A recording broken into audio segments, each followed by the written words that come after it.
The block-in stage is the second most important after sketching, because while you may have a cool sketch, without good values or an interesting lighting scenario, at best you have a good drawing, and at worst you have an unreadable mess. At this stage, many artists struggle with uncertainty and a fear that they'll ruin their drawing. So here's how I've taken so many of my sketches past this stage without sacrificing the essence of the sketch. I like to start by filling in the background with a midtone, and then a dark block-in of the silhouette, followed by painting the local values or colors of the character. This way, if we start with a darker base, we can add and layer different light sources on top of our character. This also works the other way around. We can start with a bright base and we can paint in the shadows instead. But I like to start with the darks just because I like to separate my layers based on different lighting sources, because it makes it a lot easier for me to understand. When it comes to lighting, it can dictate the overall read and mood of your character. So here are the three most important things to consider about lighting: intensity, the direction of your lights, and how many lights you use. Out of the three, intensity is the most important concept.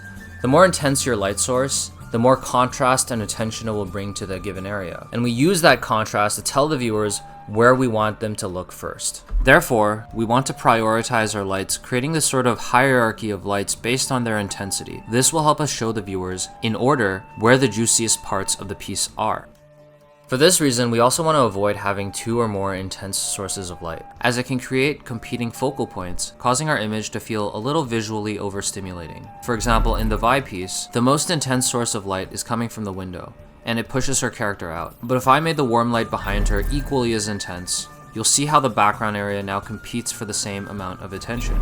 Next, we have the number and placement of lights, and these two kind of go hand in hand because they both will be affecting the secondary lights we'll be adding. Secondary lights in general should be significantly weaker than our main light source. I like to place them at opposing directions from our main light just to show a bit of form in the shadow areas. And there are many different types of lighting setups, but here are the most commonly used ones. Rim light is a great way to push the character from the background by accentuating their silhouette. Spotlighting is a great way to draw attention to a specific area on the character for dramatic effect.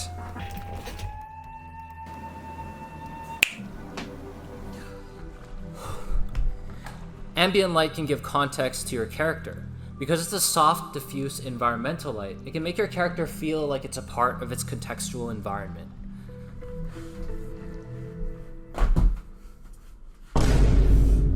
And these are just a couple of ways to go about lighting. And if you focus on the concepts we covered earlier, the easier it becomes to create an appealing lighting setup to show off your character.